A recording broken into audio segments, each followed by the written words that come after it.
স্বাগতম স্বাগতম স্বাগতম বাংলা মায়ের দামাল ছেলে শুভেন্দু অধিকারী স্বাগতম স্বাগতম স্বাগতম বিধানসভার বিরোধী দলনেতা শুভেন্দু অধিকারী স্বাগতম স্বাগতম স্বাগতম গণ আন্দোলনের জননায়ক শুভেন্দু অধিকারী জিন্দাবাদ জিন্দাবাদ জিন্দাবাদ গণ আন্দোলনের জননায়ক শুভেন্দু অধিকারী জিন্দাবাদ জিন্দাবাদ জিন্দাবাদ গণ আন্দোলনের জননায়ক শুভেন্দু অধিকারী স্বাগতম স্বাগতম স্বাগতম শুভেন্দু দাস স্বাগতম স্বাগতম স্বাগতম বাংলা মায়ের দামাল ছেলে শুভেন্দু অধিকারী স্বাগতম স্বাগতম স্বাগতম বাংলা भारत माता की भारत माता की भारत माता की जय जय श्री राम जय जय श्री राम সবাইকে প্রভু শ্রী চৈতন্য দেবের মাটি নদিয়া নগরে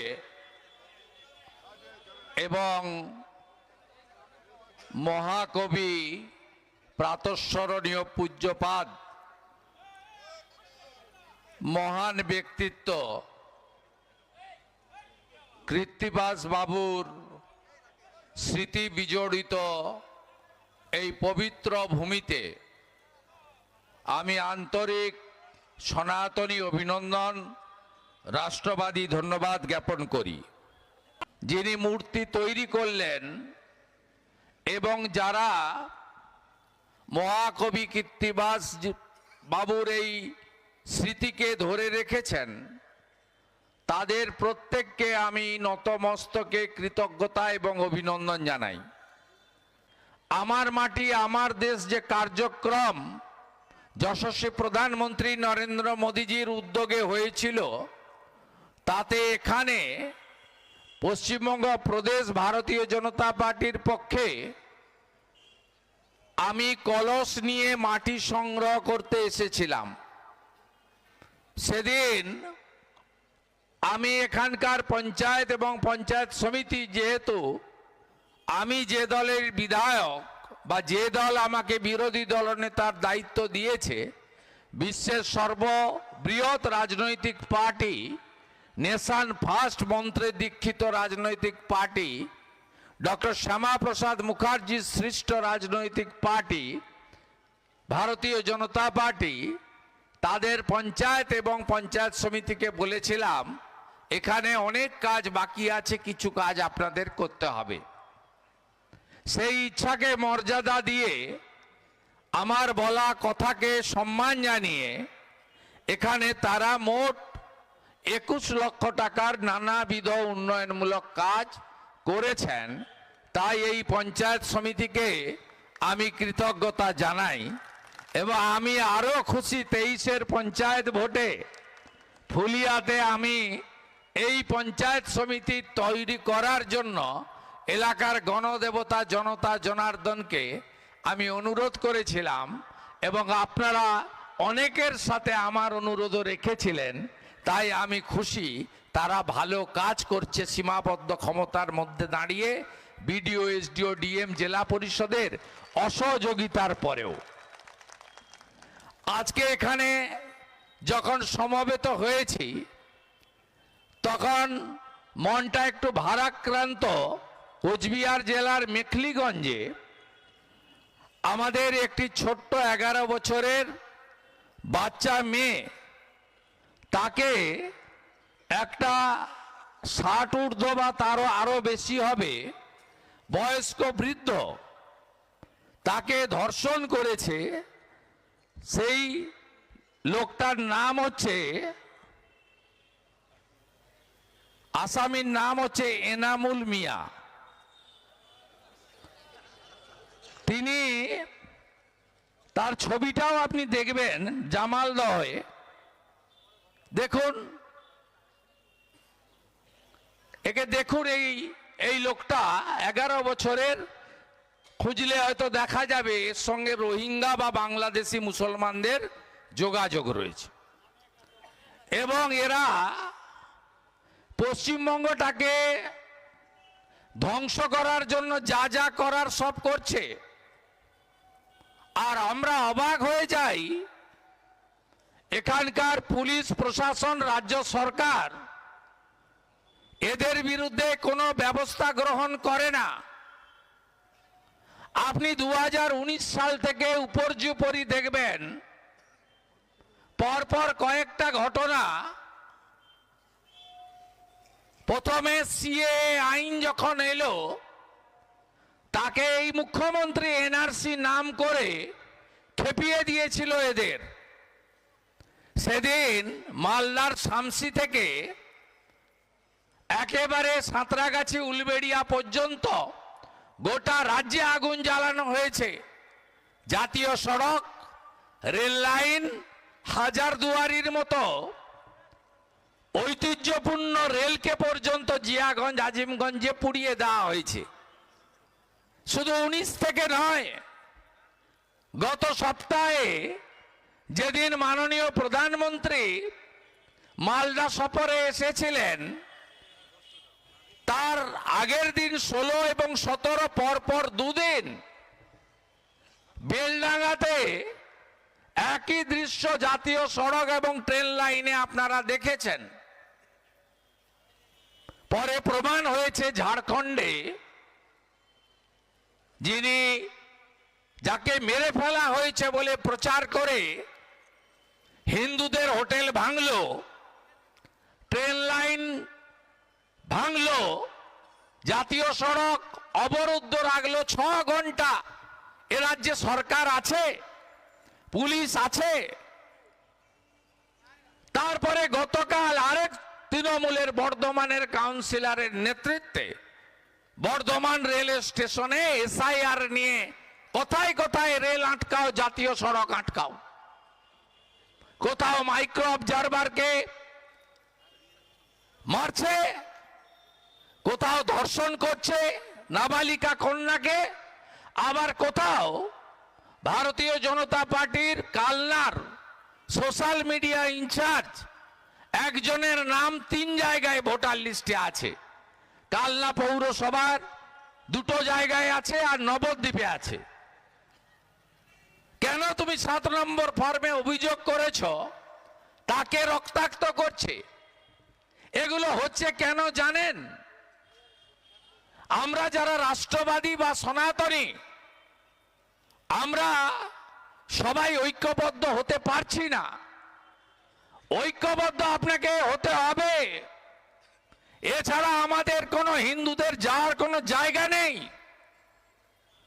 আর এই মুখ্যমন্ত্রীর নেতৃত্বে এরা সব সময় মতুয়া ধাম, ঠাকুরনগর, ঠাকুর বাড়িতে লড়াই লাগিয়ে দাও,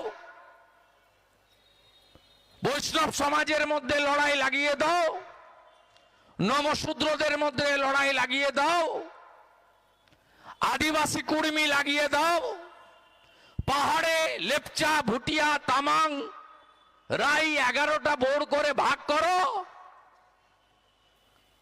কাউকে বলবেন তুমি হিন্দি ভাষী, কাউকে বলবেন তুমি বাংলা ভাষী। এই মুখ্যমন্ত্রীর মুখ থেকে কখনো শুনেছেন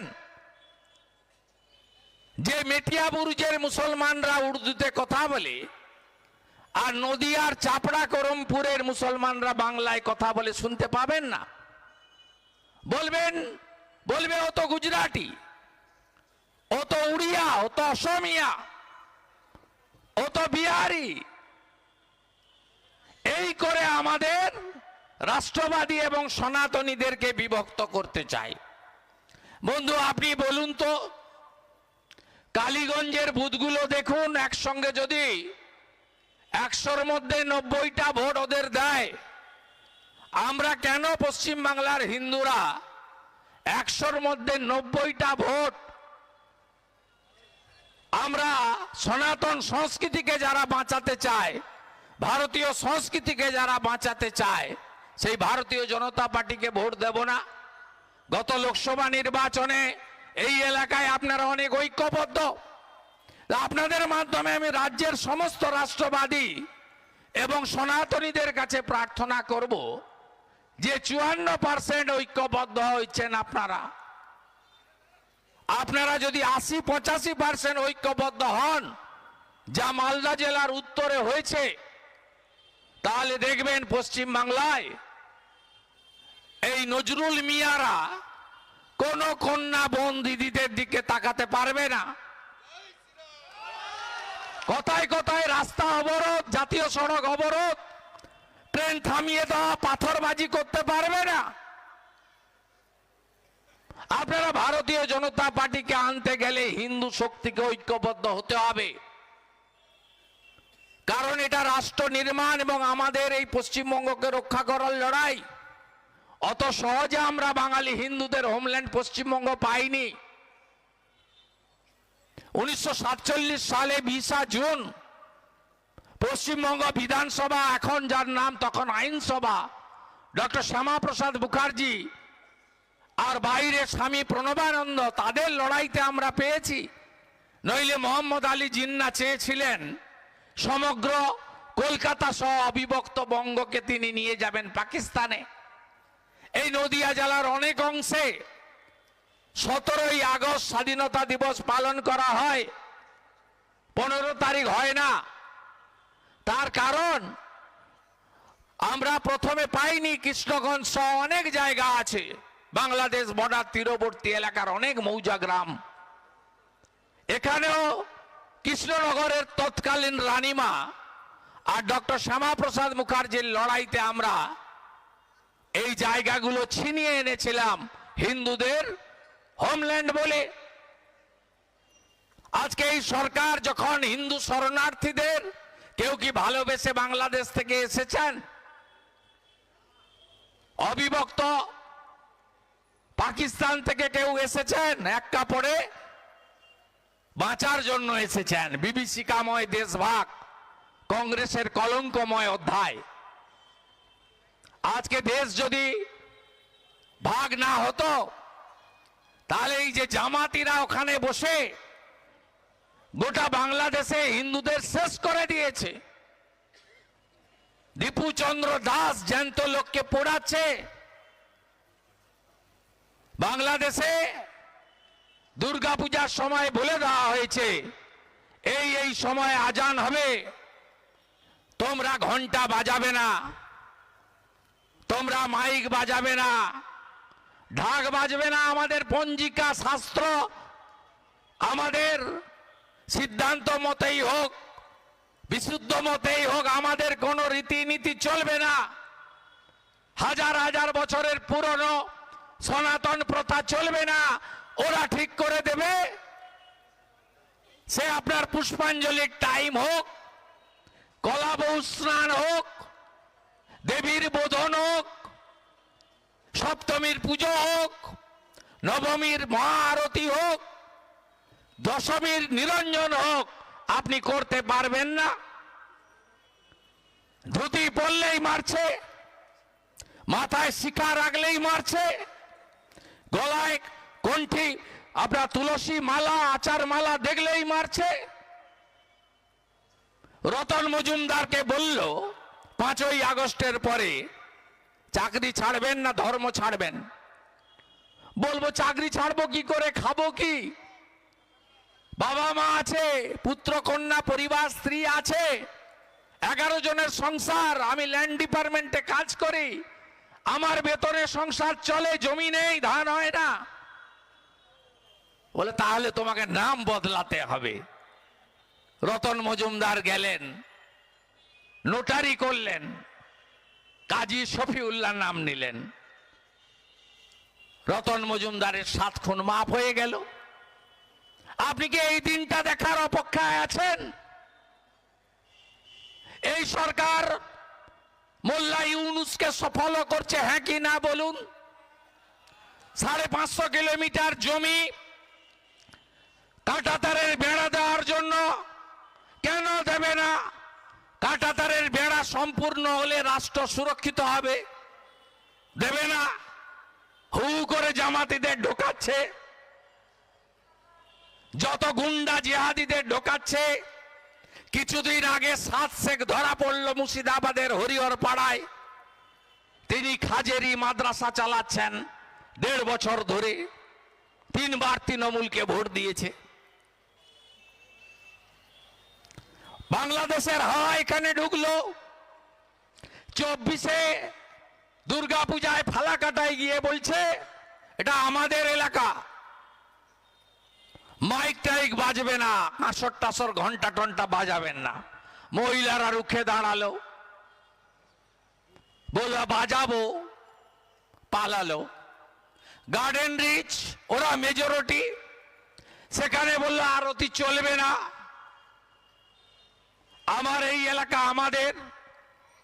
ভয় পেল পূজা কমিটি, আমি চলে গেলাম গাড়ি নিয়ে, ওদের বুকের উপরে দাঁড়িয়ে মায়ের সামনে আরতি করলাম, জয় মা দুর্গা।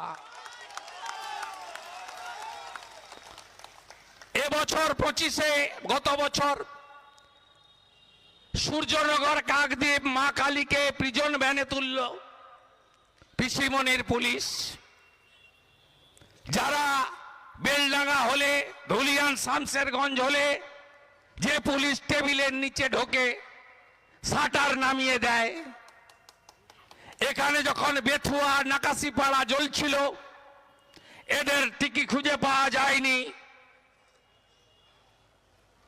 তারা মা কালীকে প্রিজন ভ্যানে তুলল। জগদ্ধাত্রী পুজোয় মূর্তি ভাঙলো মন্দির বাজারে, কুলপিতে বজরংবলীর মূর্তি ভাঙলো। এই সরস্বতী পুজোর আগে পূর্ব মেদিনীপুরের মহিষাদল, নদিয়া জেলার কৃষ্ণনগরে যারা দেবী মূর্তি বানাচ্ছিলেন সব মূর্তি ভেঙে তছনছ করে দিল।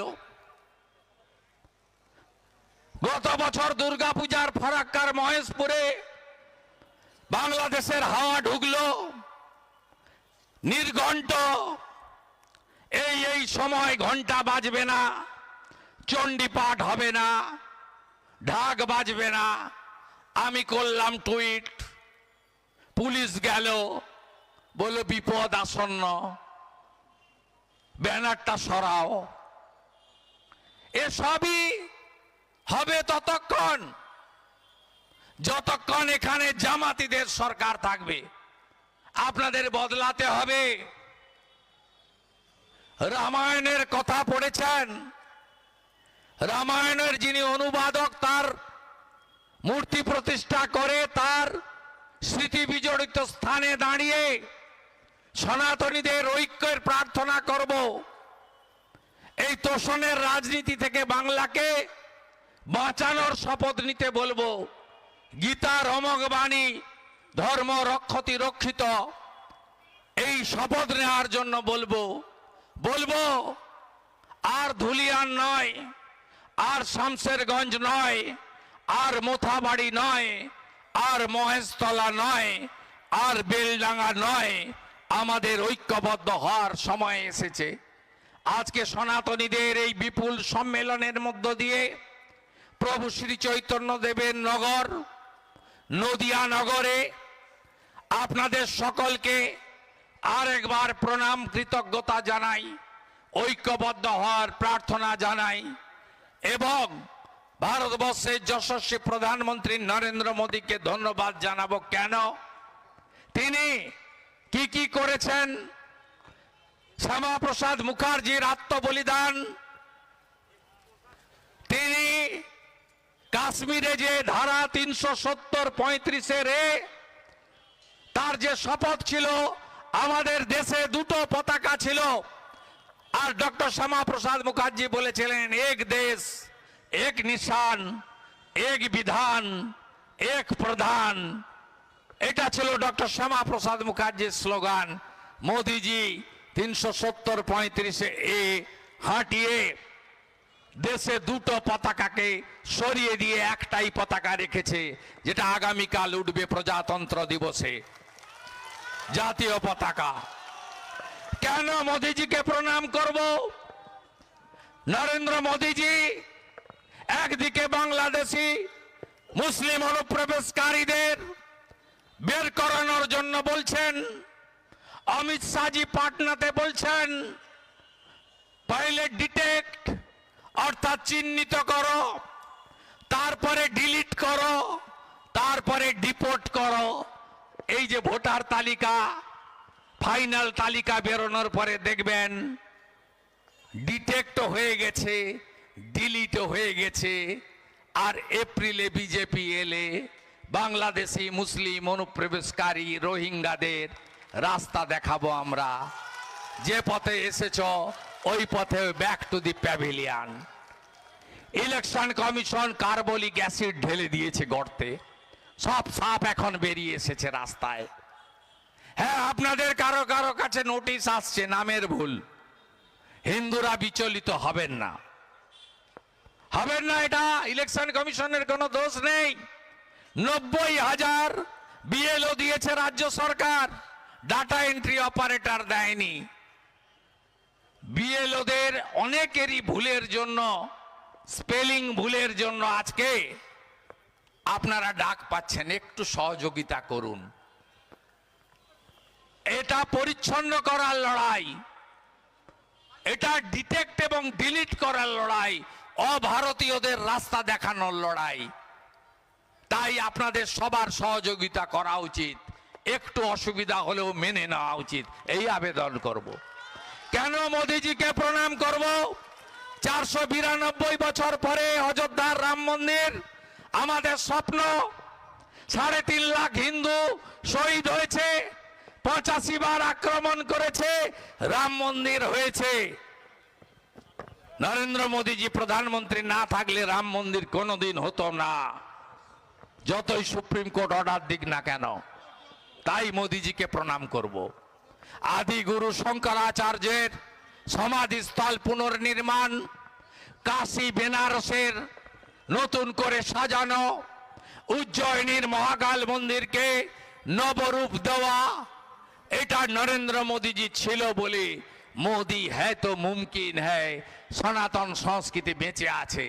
কানাডা থেকে মা অন্নপূর্ণার মূর্তিকে ফিরিয়ে এনে সম্মানের সঙ্গে স্থাপন করার কাজ নরেন্দ্র মোদীজি করেছেন, আর কেউ করতে পারেনি। তাই মোদীজির সঙ্গে সমস্ত রাষ্ট্রবাদীরা আমরা সবাই থাকব। আর একটা কথা বলে শেষ করব, কে কে চান পশ্চিম বাংলার মাটিতে বাবরের নাম লেখা হোক? চান নাকি? চান না তো? মমতা ব্যানার্জি থাকলে বাবরের নাম লেখা হবে, অলরেডি শিলান্যাস হয়ে গেছে। মমতা ব্যানার্জি ছাড়া আর যারা ঘুরে বেড়াচ্ছে, হুমায়ুন কবির, নৌসাদ সিদ্দিকীরা, তারা যদি কোনোভাবে আসে বা নিয়ন্ত্রক হয় তাহলেও বাবরের নাম লেখা হবে। আর যদি বিজেপি আসে, হিন্দু মন্দির বানাবে, মুসলিম মসজিদ বানাবে, শিখ গুরুদ্বারা বানাবে, উই হ্যাভ নো অবজেকশন। তো মোগল পাঠানের নাম লিখতে দেব না, লিখতে দেব না। বিজেপিকে আনলে বাবরের নাম মোছা হবে, শুধু বাবর নয়, যত মোগল পাঠানের নাম আছে, আকবর, শাহজাহান, ঔরঙ্গজেব, হুমায়ুন, সবার নামই মোছা হবে। কারণ এরা কেউ ভারতীয় নয়, এরা হানাদার। মন্দির ভাঙতে, ধর্ম পরিবর্তন করতে, আমার মা বোন বেটির ইজ্জত নেওয়ার জন্য এসেছিল। এদের নাম স্বাধীন ভারতে আর এই বঙ্গভূমিতে আমরা লিখতে দেব না, দেব না, দেব না। সবাই ভালো থাকবেন। অনেক বলে দিয়েছি, আবার দেখা হবে। 5 বার হয়ে গেল এখানে।